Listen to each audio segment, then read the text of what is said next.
Hi friends, मैं हूँ किरण कौर के। आज एक नया वीडियो लेके आपके साथ आया हूँ। ओके, मेरा जो लास्ट वीडियो था उस वीडियो में आपने देखा होगा ट्रेडिंग अकाउंट के बारे में देखा था हमने। ओके, जो पार्टनरशिप फाइनल अकाउंट होता है उसमें ट्रेडिंग अकाउंट के कौन कौन से इंपॉर्टेंट आइटम होते हैं वो हमने लास्ट वीडियो में देखे थे।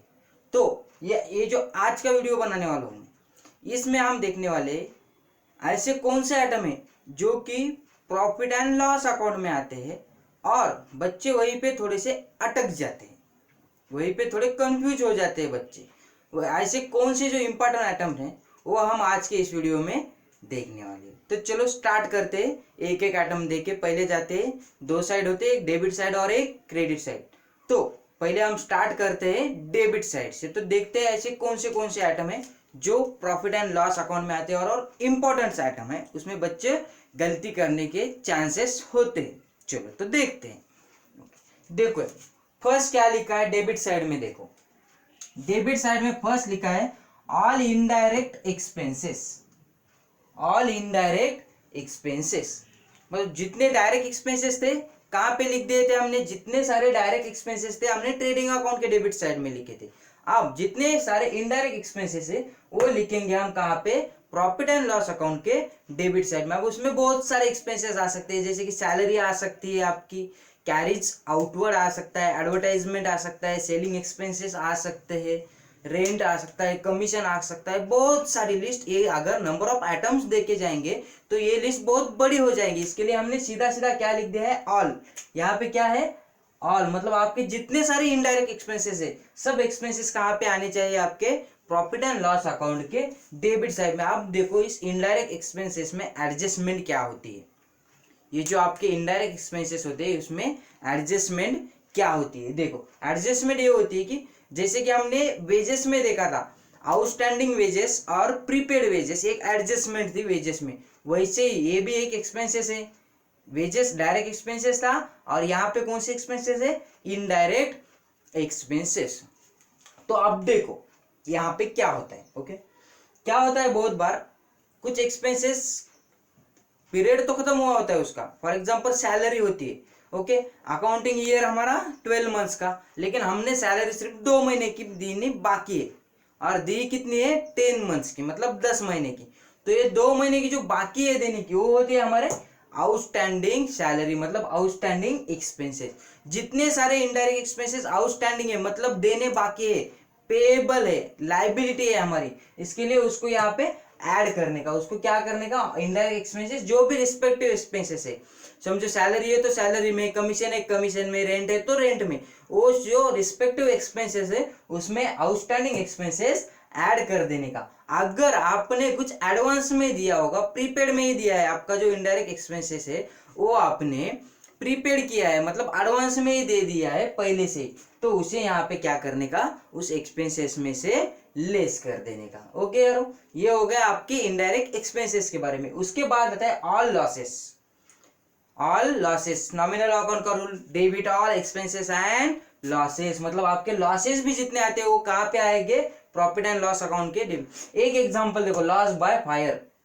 लॉस बाय फायर, इस दो इफेक्ट होने वाला ये जो ट्रांजैक्शन है, ये जो इसके दो इफेक्ट, पहला एक इफेक्ट कहाँ पे दिया था हमने, ट्रेडिंग अकाउंट के क्रेडिट साइड में, बाय लॉस बाय फायर, मतलब लॉस हो गया बाय फायर, इसके लिए उसका गुड्स कम हो गए।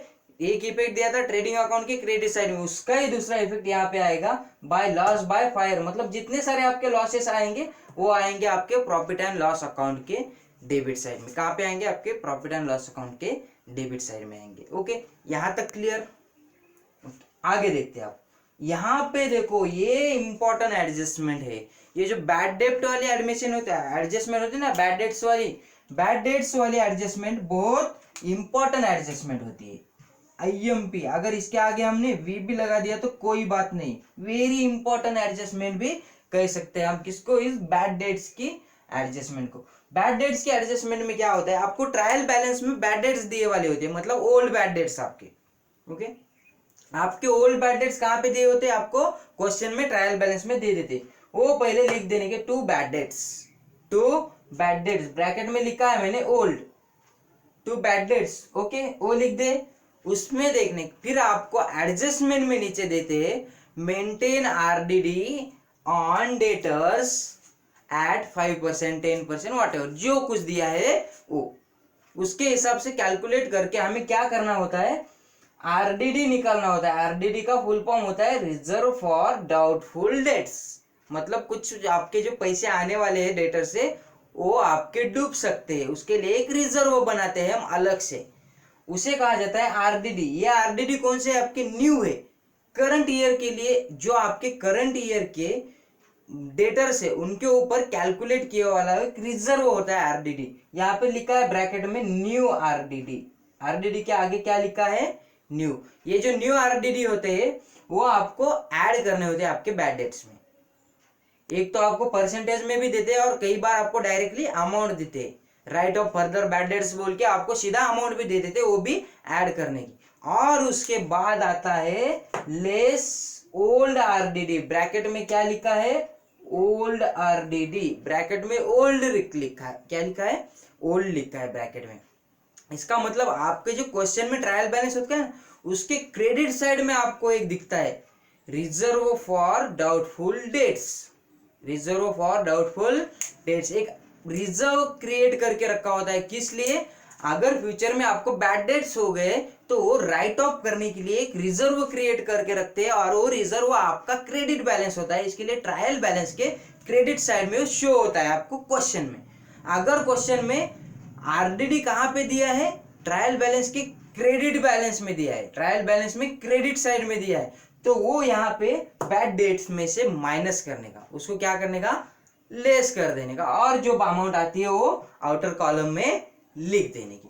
उसके बाद देखो डिप्रिसिएशन बहुत बार भूल जाते हैं यार, आप डिप्रिसिएशन बहुत बार भूलते हो क्योंकि ये डबल इफेक्ट वाला होता है। डिप्रिसिएशन कहाँ से आता है, अब यहाँ पे प्रॉफिट एंड लॉस अकाउंट में हमने डिप्रिसिएशन लिख दिया, लेकिन ये आता कहाँ से है, सीधा सीधा क्वेश्चन में तो नहीं देते, हमें नहीं देते, हमें एडजस्टमेंट में देते हैं। डिप्रिशिएट फर्नीचर बिल्डिंग जो कुछ है एट द रेट, जो कुछ रेट है वो हमें क्वेश्चन में दिया जाता है, हमें उस परसेंटेज के बेसिस पे बैलेंस शीट में डिप्रिसिएशन, ये डिप्रिसिएशन कहाँ से आता है, हमारा ये डिप्रिसिएशन है बैलेंस शीट में से आता है। कहाँ से, बैलेंस शीट में से आता है, मतलब आप बैलेंस शीट के एसेट साइड में जो आपके एसेट होते हैं, फिक्स एसेट, उनके ऊपर डिप्रिसिएशन कैलकुलेट करते हैं, डिप्रिसिएशन माइनस करके एसेट के अमाउंट बाहर के कॉलम में लिखते हैं, और जो डिप्रिसिएशन की अमाउंट आती है आपकी वो आपको लिखनी होती है प्रॉफिट एंड लॉस अकाउंट के डेबिट साइड में। कहाँ पे, प्रॉफिट एंड लॉस अकाउंट के P&L के डेबिट साइड में depreciation on assets, building furniture जो कुछ है सबकी मिला के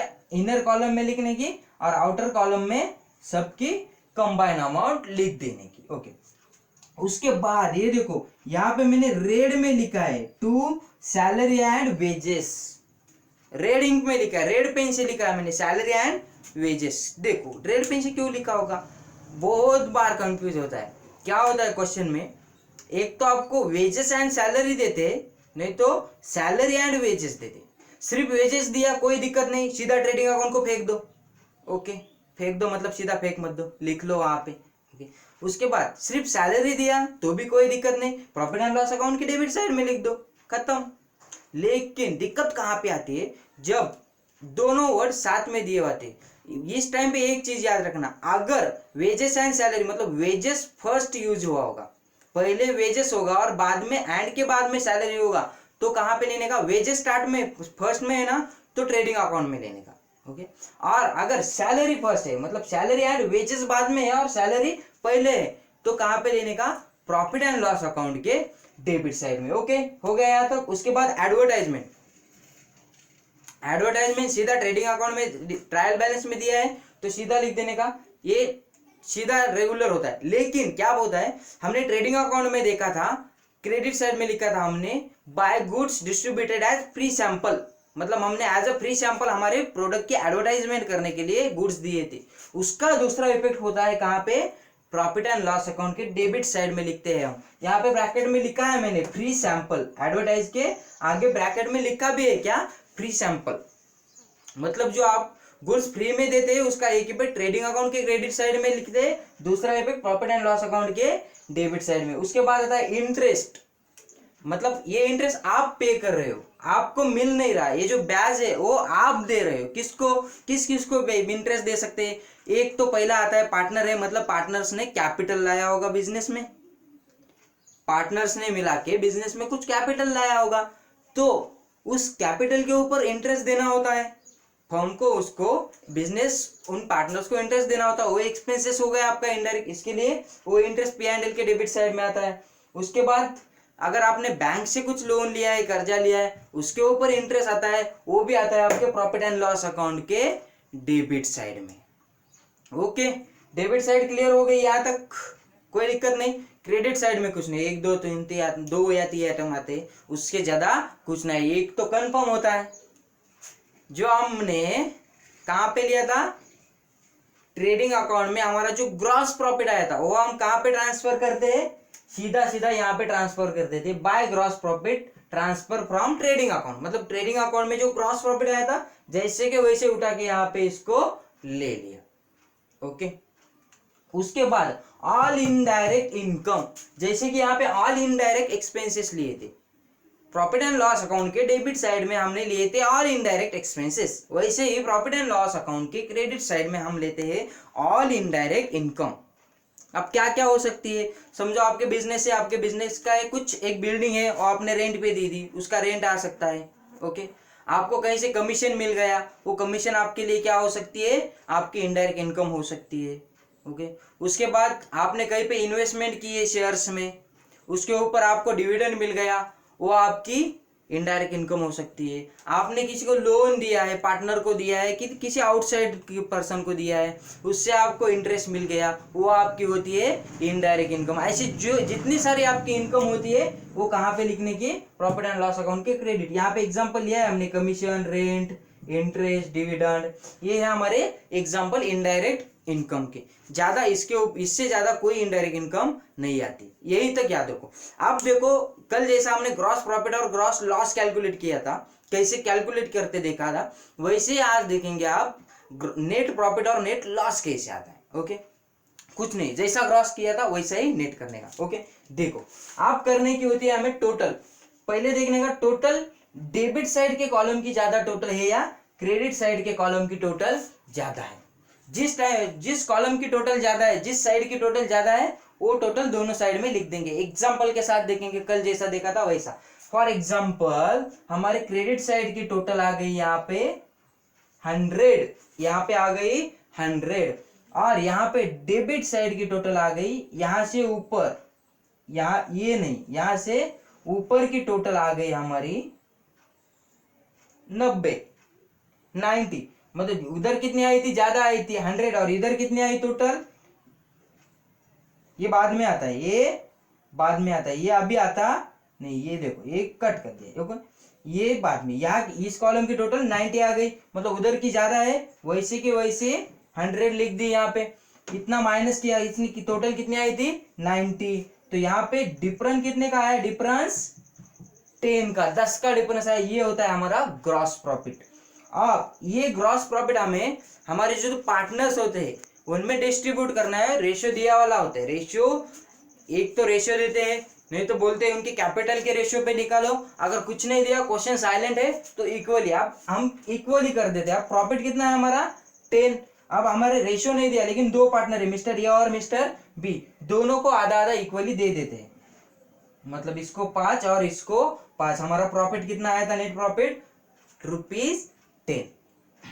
वैसे ही अगर इस साइड की टोटल ज्यादा हो गई डेबिट साइड की और क्रेडिट साइड की टोटल कम हो गई, तो इस क्रेडिट साइड में आता है net loss transfer to partners, net loss transfer to. अब एग्जांपल चेंज करते हैं। ओके, एग्जांपल क्या करते हैं, चेंज करते हैं। इस साइड की टोटल 100 आ गई, इस साइड की टोटल कितनी आ गई 100, लेकिन इस साइड की टोटल यहां तक 90 आ गई, मतलब इधर ज्यादा है डेबिट साइड, वैसे के वैसे 100 इधर लिख दे। अब इधर 10 का डिफरेंस आ रहा है, 10 का क्या आ रहा है, डिफरेंस आ रहा है। अब क्या है, ये है आपका नेट लॉस, ये नेट लॉस आप डिस्ट्रीब्यूट करेंगे मिस्टर ए और मिस्टर बी के बीच में, कितना इक्वली, क्योंकि रेशियो हमें दिया है क्या, नहीं दिया है, इसके लिए इक्वली दे देंगे इसको। ओके यारो, आई होप सबको क्लियर हो गए होंगे। ये सारे बहुत इंपॉर्टेंट जैसे कि बैड डेट्स में कंफ्यूजन वाले है, डिप्रेशन भूल जाते हैं बच्चे, ये होता है। उसके बाद advertisement free sample, double effect वाले जो होते हैं उनमें से हमने कुछ चुन के लिए, और जितने इनडायरेक्ट एक्सपेंसेस होते हैं बहुत सारी लिस्ट होती है, वो कभी देखेंगे भी एक आधे वीडियो में हम, लेकिन अभी इस टाइम को देखना पॉसिबल नहीं होता है। जितने इनडायरेक्ट एक्सपेंसेस होते हैं डेबिट साइड में लिख दो, जितने इनडायरेक्ट इनकम होते हैं क्रेडिट साइड में लिख दो। चलो तो आज यहीं पे रुकते हैं। Have a nice day, bye bye.